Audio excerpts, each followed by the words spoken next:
जितने भी भाई भैया माता बहन आप लोग यहाँ पे बैठे हैं, हिंदी में एक बात बता दूं कि हम माता रानी के दरबार में हैं। हम भोजपुरी में भी गाएंगे लेकिन माता रानी का भजन ही गाएंगे अपने गुरु जी के आशीर्वाद से। भाषा समझ में आए चाहे ना आए, पर इतना समझिएगा कि ये जो बच्चा है, ये भाई है, ये जो बेटा है, माँ का भजन गा रहा है। बस आप लोग आनंद उठाइए। सच्चे दरबार के एगो लड़का अपने माई के पूजा भक्ति से इतना प्रसन्न करने पर कवि का क्या भाव है। माई डोली चढ़ी चालाली, माई डोली चढ़ी चालाली, सेवक घरवा, माई डोली चढ़ी चालाली, सेवक घरवा, डोली जाके बधावा कहाँ, दुनिया में सोर भइल बा, डोली जाके बधावा,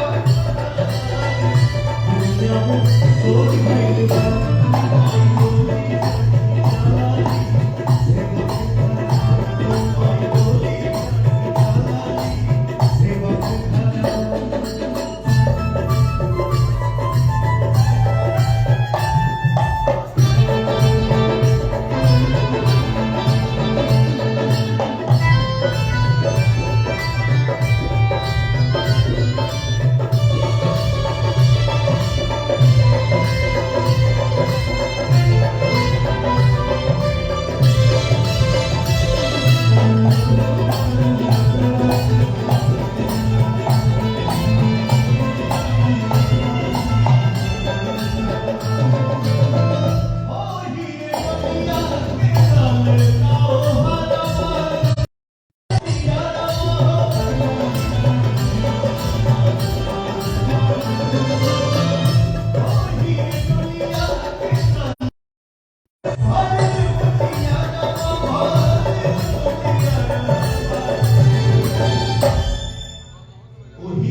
काहे से कि भैया चाल दोनों के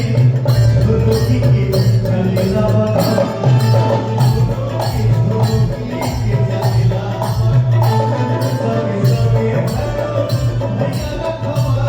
दुनिया में सोच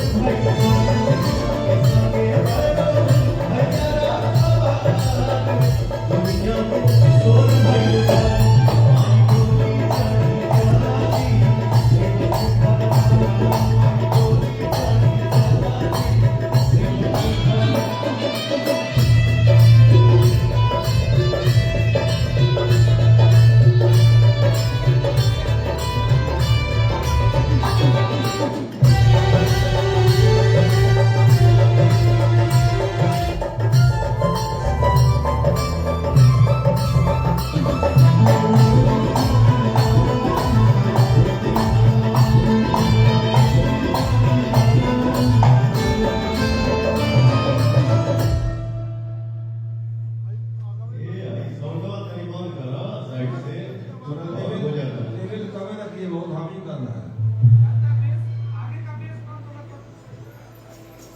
अंत में का भाव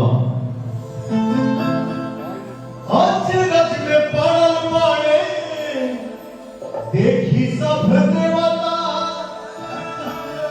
कौन भक्त माई के बैठावा दे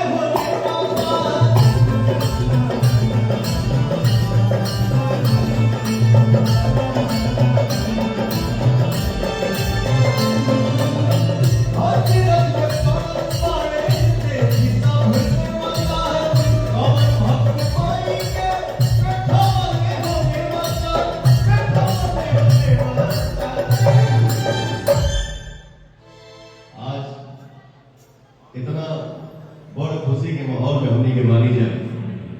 साउंड आवाज नहीं करते तो उसी पर रखो। सज धज के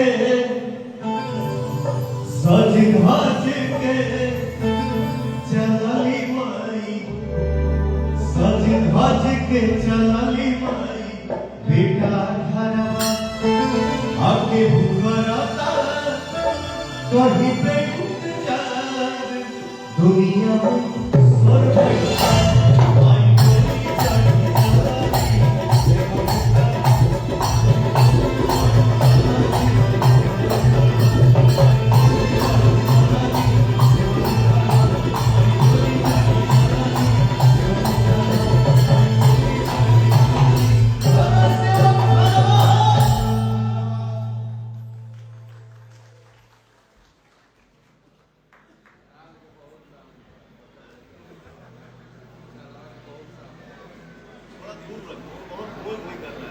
बहुत गूंज रहा है, थोड़ा अच्छे से सेट करिए ना।